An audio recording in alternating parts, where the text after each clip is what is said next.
Guys, ito ang paggamit ng Touch Mama. Ito yung saksakan, isasaksak natin siya dito.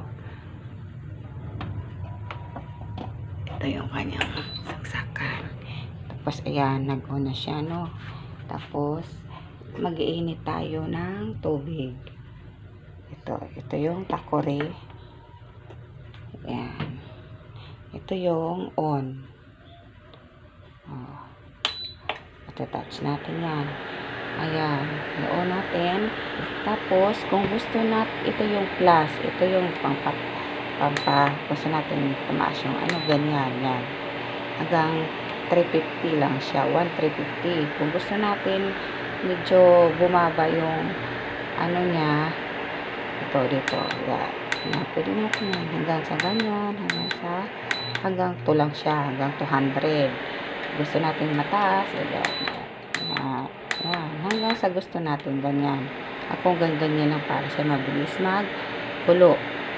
Meron naman siya dito, nakalagay siya dito yung hotspot, fry, ito yung fry, at hindi natin makita doon, no. Basta dito sa baba, meron nakalagay fry, barbecue, tapos water, tapos ano ba to? Milk,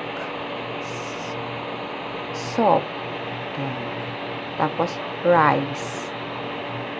Ito yung dito mo lang itatouch. Tatouch mo lang siya dito. Ito yung touch. Kung gusto natin dito kasi tubig ito pinakaluan natin, dito natin ilagay saan ba yan?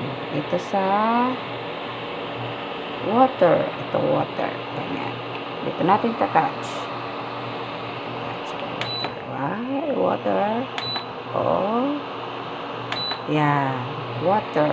Yan. Water.